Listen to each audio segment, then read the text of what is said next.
की भाई की मैं मर जाऊंगी, मैं मर जाऊंगी, पति भी कहता है यार मरना है तो जल्दी करना। 20 साल से तो सुन रहा हूं ना, आज मर रही ना कल मर रही है, जल्दी मरे तो हम दूसरे की व्यवस्था करें। अब तुम ऐसी एज में जाके मरो ना तुम अपनी रहो ना मैं किसी का हो पाऊं, ऐसे मर के भी क्या करूंगा। विचार करिए, मत बनाइए ऐसे भाव। हाँ, धमकी तो देना, बिना धमकी के महिलाओं ये सुधरने वाले भी नहीं है। बिना धमकी के तुम्हारा काम भी नहीं होता है। धमकियां दो, जरूर दो। आज से इस पंडाल से एक संकल्प लेकर जाओ, यदि तुम्हारा काम ना सुने तो धमकी दो। धमकी देना, धमक मत देना, नहीं तो गड़बड़ हो जाएगा, ध्यान रखिए। इन्हें धमकियां दीजिए, लेकिन ये धमकी मत देना कि मैं मर जाऊंगी, और तुम दोगी भी तो इन्हें विश्वास नहीं होता। ध्यान रखना कि 50 साल से तो सुन रहे यार मर जाऊंगी मर जाऊंगी, ये तो बोलती रहती है, बकती रहती है, कोई सुनने वाले नहीं है। मैं आपको अपने काम बनवाने का एक सूत्र दे रहा हूं, ध्यान रखिए, बहुत प्यारा सा सूत्र दे रहा हूं। यदि वो बात बोल दी तो ये तुम्हारा काम जरूर सुनेंगे, तुम्हारे मन की इच्छा जरूर पूरी करेंगे। मरने से तो बिल्कुल भी करने वाले नहीं है, ध्यान रखिए। आपसे मेरा निवेदन है, अब यदि कोई काम तुम्हारे पति तुम्हारा परिवार ना करे तो ये मत कहना कि मैं मर जाऊंगी। आज से नियम ले लो, ऐसी धमकी देना, कहना मैं आरी का बन जाऊंगी, मैं साध्वी मैं सन्यासिनी हो जाऊंगी। नहीं आया समझ में? नहीं, तुम्हें नहीं आए, इन्हें जल्दी आएगा, क्योंकि मरने पर तो इनका विश्वास है कि ये मरने वाली बिल्कुल नहीं है, ध्यान रखिए। लेकिन यदि तुमने कह दिया कि मैं माता जी बन जाऊंगी, मैं आरी का बन जाऊंगी, तो ये सोचेंगे यार हो सकता है महाराज के लपेटे में आ जाए और घर छोड़ करके माता जी बनने। चलिए ध्यान रखिए मान्यवर, बात केवल हंसने की नहीं है। जिस क्षण आप कह रही हो मैं आरी का बन जाऊंगी, मैं साध्वी बन जाऊंगी, उस समय यदि आयु कर्म का बंद हो तो ध्यान रखना, आरी का बनो या ना बनो, देवगति की पात्र हो जाया करते हैं। ध्यान रखिए, सदगति हो जाती है हमारे जीवन में। जब बुरे भावों से दुर्गति हो सकती है तो अच्छे भावों से सदगति क्यों नहीं हो सकती है। जब जिंदगी से तंग आ जाओ तो आत्महत्या के विचार मत बनाना, संन्यास के विचार बनाना। तुम्हारे विचार तुम्हारे जीवन को पवित्र कर देंगे, ध्यान रखिए। मरने के भाव मत बनाइए, संन्यास के भाव बनाइए, बैराग के भाव बनाइए। और एक बात और बता रहा हूं, 3 चीज बड़े झटके में होती हैं, ध्यान रखना, संन्यास, दान और आत्महत्या। इन पे प्री प्लान काम नहीं चलता है, ये तो झटका लगा और पटका उठा के। ध्यान रखिए, जो आदमी सोचता है कि मैं आज नहीं कल दान दे दूंगा, वो आदमी जिंदगी भर दान नहीं देगा, ध्यान रखना। क्योंकि आज गया तो सब कुछ गया। भाव बार बार नहीं बना करते हैं दान के। और किसी के यदि महाराज बनने के भाव जगे हो, कल पे मत टालना मेरे भाई, तुरंत झटपट लो, खटपट मिटाओ। मैंने देखा है मेरे से पहले के ब्रह्मचारी जो सीनियर हैं वो आज भी ब्रह्मचारी बने घूम रहे हैं। वो दीक्षा नहीं ले पाए, वो मुनि नहीं बन पाए, वो साधु नहीं बन पाए। क्यों? पुराना हो गया सन्यास, पक गया सन्यास। अब दीक्षा के भाव ही पैदा नहीं हुआ करते हैं, अब उनके भाव ख्याति लाभ के हो जाया करते हैं। विनयी महाराज बने, जब अपनी पूजा हो रही है तो महाराज बन के क्या करेंगे? ध्यान रखिए, विद्वान कभी दीक्षा नहीं लेता, पंडितों ने कभी दीक्षा नहीं ली, सन्यास नहीं लिया। ध्यान रखना, ये दूसरों को सन्यास दिलाते हैं, खुद का नंबर आता है तो खुद पीछे हो जाया करते हैं। एक पंडित जी मुझे मिले, अब वो इस दुनिया में नहीं है। उनकी जब पहली बार मुझसे मुलाकात हुई, उन्होंने कहा कि जब मैं ब्रह्मचारी था, उन्होंने कहा कि भैया जी मैंने 150 पंच कल्याणक करा दिए। कितने? 150 प्रतिष्ठाएं करा दी। मैंने कहा 150? बोले हाँ। तो मैंने कहा 150 दीक्षा कल्याणक भी करा दिए? बोले करा दिए। तो मैंने कहा 150 बार भगवान के कपड़े भी उतरवाए होंगे? बोले उतरवा दिए। मेरे जैसा विद्वान नहीं। मैंने कहा पंडित तेरे जैसा मूर्ख नहीं है। बोले क्या? मैंने कहा 150 बार भगवान के कपड़े उतरवाए, तुझे अपने उतारने की एक बार भी सुध नहीं आई? और मैंने कहा पंडित मैंने एक भी प्रतिष्ठा नहीं कराई, लेकिन एक बार देखी और मेरे कपड़े अपने आप उतर जाया करते हैं। विचार करिए, सोच विचार नहीं। आचार्य विद्यासागर जी महाराज, उनकी दीक्षा हुई, महाराज अजमेर में थे, नई नई दीक्षार्थी थे, नई नई दीक्षा हुई थी। बड़ा प्यारा प्रसंग है उनका। और जब उनके पास एक विद्वान पहुंचा, विद्वान ने देखा महाराज की आदत है, नेचर में है, स्वभाव में है, कोई बनावटी जीवन नहीं है उनका, ध्यान रखिए। सिर उनका झुका रहता है, शुरू से ही झुका रहा, कभी नजरें उठाकर नहीं देखे। पंडित गए, विद्वान गए, पोथी पत्रा लेकर, महाराज, महाराज कुछ नहीं बोले। क्या बोले? हमारे जैसे हो तो बात भी कर ले, वो तो बोलते ही नहीं। गए, बोले महाराज, उस समय नए नए दीक्षार्थी थी, नई नई दीक्षा हुई थी, 23-24 साल के रहे होंगे महाराज। उन्होंने कहा कि महाराज नंगे हो गए, कपड़े उतार दिए, कुछ शास्त्र मास्त्र पढ़े हैं कि ऐसे ही आगम पढ़ा है? महाराज कुछ नहीं बोले। अरे समय सार पड़ा है? महाराज कुछ नहीं बोले। बोले बस कपड़े उतार के बैठ गए, रोटियां मिल रही हैं समाज की, आराम से जय जयकार, ख्याति लाभ। समय सार पढ़ा है आपने? जब 3 बार उसने बोला तो महाराज ने कहा अब तो जवाब देना जरूरी, अब बहुत ज्यादा पानी सर से ऊपर हो रहा है। उन्होंने कहा बोलो पंडित जी, क्या बोलना चाहते हो, क्या पूछना चाहते हो? उन्होंने कहा समय सार पढ़ा है। महाराज ने कहा तुमने पढ़ा है? बोले हाँ। बोले कितनी बार? बोले 108 बार। बोले 108 बार समय सार पढ़ लिया? बोले पढ़ लिया। आचार्य श्री से पूछा आपने पढ़ा है? महाराज ने कहा पंडित जी हमने तो 108 बार नहीं पढ़ा है, हमने 1 बार पढ़ा और कपड़े उतर गए, और तुम 108 बार पढ़ रहे हो और आज तक कपड़े उतारने की सुध नहीं है, आज तक सन्यास की बात नहीं आ रही। क्या पढ़ा है तुमने? हमने 1 बार पढ़ा और जिंदगी बदल गई। तुम जिंदगी भर पढ़ते हो और तुम्हारे जीवन में कोई परिवर्तन नहीं हुआ करता है। ध्यान रखिए, सन्यास झटके में होता है। जिस दिन भाव बने तुरंत फुरंत, प्री प्लान नहीं, आज नहीं। कई हैं लेंगे महाराज बुढ़ापे में दीक्षा ले लेंगे, अभी क्या पढ़ा बाद में ले।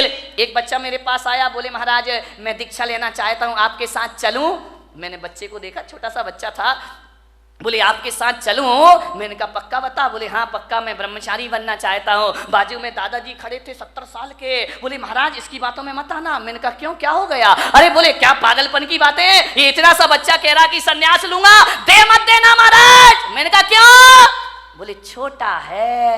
मैंने कहा दादाजी तुम बड़े हो गए, तुम तो हो गए 70 की, अब तुम चलो। बड़े जाते नहीं, छोटों को जाने नहीं देते, अब करें तो करें क्या, विचार करिए। पहले का वो जमाना था, एक सन्यास लेता था तो उसके साथ 4-4 हजार लोग दीक्षा ले लेते थे। आज एक दीक्षा लेता है तो 4000 रोकने को खड़े हो जाते हैं कि काय को ले रिया है, पंचम काल है, क्यों बर्बाद कर रहा है, मत ले दीक्षा। वाह रे जमाना, जब बच्चा बिगाड़ते हो तो ख्याल नहीं आता, बिगड़ जाता है तो फिर महाराज तुम्हें याद आते हैं। ध्यान रखिए, सन्यास झटके की चीज, झटके की चीज। मन में भाव जगे, घर छोड़ देना। एक बात ध्यान रखना विठल भाई, विठला, घर, तुम ज्योतिषाचार्य हो ना, घर प्रवेश का तो मुहूर्त होता है। किसी ने मकान बनाया, वास्तु का मुहूर्त होता है, घर प्रवेश का मुहूर्त होता है। लेकिन किसी ज्योतिष ने घर त्याग का कोई मुहूर्त बताया है क्या? ध्यान रखना, घर प्रवेश का मुहूर्त है लेकिन घर छोड़ने का कोई मुहूर्त नहीं हुआ करता है। जब तेरी डोली निकाली जाएगी, बिन मुहूर्त के उठा ली जाए। घर छोड़ने का कोई, जिस दिन घर छोड़ दो वही शुभ मुहूर्त हुआ करता है, इससे ज्यादा शुभ मुहूर्त दुनिया में कोई दूसरा। सन्यास के भाव आए तुरंत ले लेना, देर मत करना, कल पर मत टालना, आज ही कर लेना, अभी कर लेना, छोड़ देना घर। ध्यान रखिए, मान्यवर। दान तुरंत, भाव बने तुरंत बोलो। घर में गए तो भाव ऐसे गिरेंगे, ऐसे गिरेंगे जैसे आसमान से बिजली गिर गई हो तुम्हारे भावों में। ध्यान रखिए, दान के भाव तुरंत ले। आत्महत्या भाव बने, कौन बोला तुरंत कर लेंगे महाराज? ध्यान रखिए, आत्महत्या करने वाला सोचे कि चलो यार आज नहीं कल मर जाएंगे, वो आदमी कभी मरने, महिलाएं रोज बोलती हैं मरती थोड़ी है। ध्यान रखिए, विचार करिए, विचार करना, सोचना है। आत्महत्या करने वाला सोचे आज नहीं कल मर जाए, वो कभी मरने वाला बेईमान आदमी। लेकिन मेरा आपसे एक निवेदन है, बड़ी विनम्रता के साथ, दान और सन्यास की बात हो तो तुरंत कर लेना, और मरने के विचार आए तो कल पर ढल देना कि आज नहीं कल ये काम करेंगे, आज अभी हमें बहुत जीना है, जिंदगी को जियो। मरने के भाव कभी मत बनाए, जियो कितने भी कष्ट आ जाए। सीता ने 1000 कष्ट सहन किए, मरने के भाव नहीं लाई। ध्यान रखना, कभी नहीं लाई, कष्टों को सहन करने लगी। मैना ने राम ने, बुद्ध ने, महावीर ने, पारसनाथ ने 1000 कष्ट सहे, लेकिन मरने के भाव उनके अंदर कभी नहीं आए। जिंदगी को पूरी जिंदा दिली से जियो। मैं अपने जीवन की घटना बताता हूं। जब मेरा 2003 में चतुर्मास 3 या 4 में इंदौर में हुआ, और जब मेरा चातुर्मास इंदौर में हुआ, मेरे दोनों घुटने खराब हो गए। मुझे सीढ़ियां चढ़ने में परेशानी होती। लोगों ने, डॉक्टरों ने कहा कि आप आहार में सीढ़ी मत चढ़िए, नीचे ही कमरे में आहार लीजिए। एक पूना के डॉक्टर थे, डॉक्टर संचेती करके, घुटने के मास्टर थे, अब हैं नहीं, मुझे नहीं मालूम। उनसे मेरी जांच हुई पूना में, MIR कराई घुटनों की। उन्होंने कहा घुटने खराब हैं आपके, इन्हें चेंज करना पड़ेगा। मैंने कहा उस समय मैं कितने साल का रहा होऊंगा, 35, 36, 37, 38 साल का। उन्होंने कहा आपके घुटने चेंज होंगे।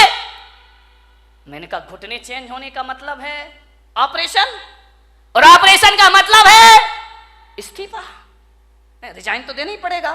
दिगंबर मुनि ऑपरेशन तो करा नहीं सकता है, अस्पताल में एडमिट नहीं हो सकता है। इसका मतलब है कि मेरी बरसों की तपस्या बेकार हो जाएगी। उन्होंने कहा आप ध्यान रखिए। मैंने कहा नहीं कराऊंगा ऑपरेशन तो बोले घुटने हैं, घिसते जाएंगे, घिसते जाएंगे, घिसते जाएंगे। जो घुटने 20 साल चलना है वो 10 साल में खत्म हो जाएंगे, आप चल नहीं पाएंगे। आप आसन लगा के ना बैठे। मान्यवर, जो आप मेरे कमरे में यहाँ पे देखते ना, मैं इस पर बैठा हूँ, ये मेरा शौक नहीं है पैर में, इसलिए मुझे इस पर बैठना पड़ता है। बाकी सिंहासनों से हमारा कोई मोह नहीं हुआ करता है, ये समाज की व्यवस्था है। उन्होंने कहा कि पैर मोड़ के नहीं बैठना, तकलीफ होगी आपको। तकलीफ इतनी बढ़ी, इतनी बढ़ी, इतनी बढ़ी, इतनी बढ़ी 2007 तक कि मुझे बिहार करने में दिक्कत होने लगी। पैरों में भयंकर दर्द रहता। मेरा 2007 में सूरत चतुर्मास हुआ। वहां से मैं पावागढ़ के लिए गया, तीर्थ यात्रा करने के लिए। और जैसे ही पावागढ़ पहुंचा, 3500 सीढ़ियां पावागढ़ की, गुजरात में। मैंने कहा इतनी सीढ़ी मैं कैसे चढ़ूंगा। तो मैंने विचार किया कि कल सुबह भक्ति करके, पाठ करके मैं जाऊंगा पावागढ़, नीचे वाली सीढ़ी पे खड़ा होकर उस तीर्थ की वंदना कर लूंगा। मेरे पैरों में इतनी ताकत नहीं है। मैं गया, जैसे ही गया पहली सीढ़ी चढ़ा, मेरे भीतर से मन ने कहा जब लौटना नीचे ही से है तो 2 सीढ़ी और चढ़ लो, 3 और चढ़ लो, 10 चढ़ लो, जितनी चढ़ सको उतनी चढ़ो। वंदना का पुण्य अपने आप को प्राप्त होगा। मैं धीरे धीरे 10 सीढ़ी, 20 सीढ़ी, 25 सीढ़ी चढ़ा। यहां तक तो मैं चढ़ ही सकता था। मैं चढ़ा, मैंने कहा जहां तक बनेगा मैं चलूंगा। मैं गया, मैंने क्या देखा, एक छोटी सी बच्ची हाथ में चावल लिए, 5-6 साल की बालिका होगी, वो मेरे आगे आगे चल रही। मैं खड़ा हो गया। बच्ची ने कहा आओ महाराज। रुक क्यों गए? मैंने कहा बेटा मैं नहीं चढ़ पाऊंगा ये पहाड़। अरे बोले आओ महाराज, कोई दिक्कत नहीं है, मैं चल रही हूं ना। छोटी सी बच्ची तुतलाते हुए बोली मेरे पीछे पीछे आओ। मैंने कहा वाह रे, सारी दुनिया मेरे पीछे चलती है, ये बच्ची कह रही मेरे पीछे पीछे आओ। मैंने कहा चल बेटा मैं चलता हूं। चलते गए, बोले आओ महाराज आओ। बच्ची खेलते खेलते सीढ़ियां चढ़ती गई, मेरे पीछे, मैं उसके पीछे पीछे चला गया। जैसे ही गया, मेरे मन ने कहा कि बच्ची क्यों नहीं घबरा रही है 3500 सीढ़ियों से, मैं क्यों घबरा रहा हूं 3500 सीढ़ियों से। मैंने सोचा, चिंतन करते रहा चढ़ते चढ़ते। मैंने कहा मैं क्यों भयभीत हूं और ये क्यों भयभीत नहीं है। मैंने कहा शायद मैं इसलिए डर रहा हूं कि मुझे मालूम है 3500 सीढ़ियां चढ़ना है, और इस बच्ची को नहीं मालूम है कितनी सीढ़ियां चढ़ना है।